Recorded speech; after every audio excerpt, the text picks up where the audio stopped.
Welcome D20 players. Let's take a look at the 2024 Warlock.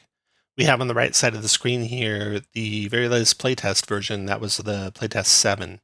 And I've highlighted in green here the items that have been confirmed in the previews we have as being in the 2024 Player's Handbook. On the left for reference is the 2014 version of the Warlock. So right away, Eldritch invocations moves from 2nd to 1st level. And you get a little bit more of them. You start with 1, and you end up with 10 at the end, which is 2 greater than the 8 you used to have at the end. Now your pact magic is included in that, so you effectively have 1 extra 1. Magic Cunning is a new feature at level 2. Contact Patron a new feature at level 9. Level 19 ability score improvement is going to be an epic boon instead. So let's look at the base class for the Warlock. We have the level 1 Eldritch invocations and the pact being included in that. We have Warlock spell list. The overall spell list is expanded. In the playtest, we had Bane, Detect Magic, and Speak with Animals added. There'll probably be more in the 2024 Player's Handbook. There's 75 new spells in that handbook. Level 2 Magical Cunning. If you have used all your packed magic spell slots, you can take a minute and regain half of those spell slots rounded up once per long rest. Level 9, you can contact your patron. You have Contact Other Plane always prepared.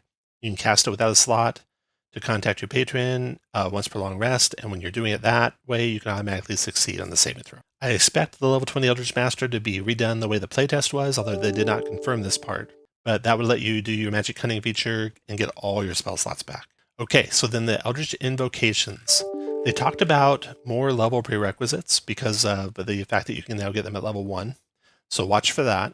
And then they didn't go into a whole lot of them. They did talk about Agonizing Blast and how you can do that on things other than Eldritch Blast. And if the playtest holds true, you can change it every time you gain a level. I'd expect the same thing for Eldritch Spear, probably Repelling Blast, anything that used to work on only Eldritch Blast. Then we come down here to lessons of the first ones. One of the ones they confirmed is in. This is one where you can gain a feat of your choice, such as Skilled, that lacks prerequisites. That's probably going to change to a starting feat. You have Pact of the Blade. So there's no Hexblade Warlock. Kind of rolls a lot of its functionality into this pact and various invocations you can get. There may be a Hexblade Warlock in the future, but there's not any in the base book. Pact of the Chain. In the playtest, this was level 2. I bet it goes back to level 1. They confirmed the Skeleton is still in. The Slad Tadpole is still in. They added the Sphinx of Wonder. And here's a picture of the Sphinx of Wonder stat block. That's a 24 hit points. Pretty good, familiar to get. Can fly. We can see the stat block changes where we have the static initiative, saving throw modifiers shown. We have actions, a melee attack roll instead of a melee weapon attack roll. Damage is pretty good, 12 points of damage on average. Reactions now show you a trigger and a response. And this is pretty nice if this is your familiar. The Sphinx or another creature within 30 feet makes an ability check or a saving throw, and the Sphinx can add 2 to the rolls. That's pretty strong familiar to have there. Pact of the Tome is confirmed. They didn't go into the details of what is in it. I suspect it to be similar to the latest playtest, though. And Repelling Blast in the latest playtest, it was reduced to large or smaller. They did not confirm if that stays or not. That's the base class. Now let's look at the subclasses. The first being Archfey Patron. And if we come here to Archfey Patron in the 2014 version, or everything between 2014 and 2024, the Archfey Patron, a lot of people liked it, but it was kind of bland in what it could do. Now, one nice thing about all these subclasses is that they all are going to always have their patron spells prepared for free. And that didn't used to be the case. It used to be that you have these spells you could choose to prepare, but they weren't prepared for free. So that'll expand the repertoire of the Warlocks quite a bit. Level 3 Steps of the Fae. Cast Misty Step without a spell slot as many times as your Charisma modifier per long rest. Whenever you cast that, you can choose some things to add to it. And this is if you're doing it with this free feature or if you're doing it with a spell slot. You can do Refreshing Step to get some temp hit points. You do Taunting Step to make the things that you teleport away from have disadvantage to attack anyone but you. You have level 6 Misty Escape, which was a reaction on your Misty Step. You could Misty Step away when you took damage. And one of those is Disappearing Step you can now add to your Misty Escape. In fact, you can do it to any time you use the Misty Step. Then they didn't talk about Dreadful Step, so I'm not sure if that's still in or not in. They did talk about Beguiling Defenses at level 10, and that one is immediately after a creature you can see hits you with an attack roll, you can use your reaction to reduce the damage you take and potentially have them take some damage. You have Bewitching Magic at level 14. That is anytime you cast an enchantment or an illusion, you can cast a Misty Step as part of the same action without a slot. So by level 14, you're going to be Misty Stepping all over the place. That should be a fun class to play. Celestial Patron, that did not change much at all, because of course it was a pretty late add as far as subclasses go. So we have some patron spells. We do have Cure Wounds confirmed, Guiding Bolt confirmed. They spoke about Aid being added, and they didn't say what it replaced. They talked about Summon Celestial being added. I imagine it replaces Flame Strike. Healing Light, being level 3 now. Celestial Resilience. It used to be anytime you finish a short rest or a long rest, you gained it. You gain some temporary hit points. Now, in addition to those, you'll gain it when you use your Magic Cunning feature. And then they spoke at level 14 being you or an ally. And I'm not sure the mechanics of how that works, because it's when you make a death save, maybe an ally within 30 feet or something.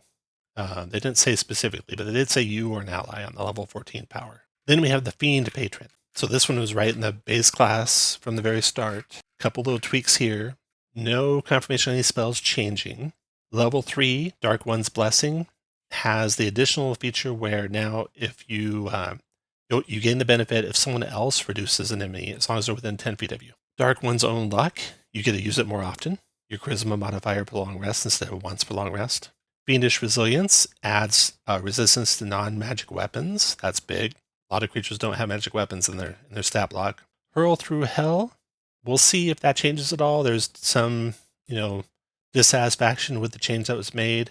They did not talk about it at all, though, so we'll see if the playtest version of it is retained or not. The last subclass is Great Old One Patron. This one is another one that changed pretty completely. So the Great Old One was the old one. And we have Hunger of Hadar confirmed at level 5. That wasn't in there before. Well, it was in the playtest, and it's been confirmed to come from the playtest. Confusion is in there. Average Black Tentacles is replaced by Summon Aberration. Modify Memory is in there. Level 3, Awakened Mind. They don't go over it, but that changed a little bit in the playtest. Psychic Spells. So this is a neat feature. When you cast a Warlock spell that deals damage, you can make the damage type Psychic. That's pretty strong. You turn like a Fireball into a Psychic Fireball. You can cast a Warlock spell that is an enchantment or an illusion. You can do so without a verbal or somatic component, so they won't even know you're casting it. Clairvoyant Combatant. This one lets you basically control the creature's mind, and you can make them have a harder time hitting you, and you have an easier time hitting them. And then the Eldritch Hex, you always have the Hex spell prepared. This is level 10. When you cast Hex and choose an ability, the target also has disadvantage on saving throws of the chosen ability. It's funny, a lot of people think that's the base Hex feature, rather than just disadvantage on ability checks. Then, level 14, you have the Create Thrall. You always have the Summon Aberration spell prepared. This is odd that you have that prepared, but you also have it prepared. So this makes me wonder if maybe Average Black Tentacles might still be in. We'll see. And they did confirm one new option with the Summon Aberration was to summon a Mind Flayer. That would be pretty cool. It won't be like the full monster manual Mind Flayer, but still a Mind Flayer would be pretty fun. That's the Warlock. Looks like a lot of fun to play this class. No two Warlocks are going to be the same. That Archfey teleporting, zipping all over the place will be a blast to play. Thanks guys for watching. I will be back shortly with a video on the Druid.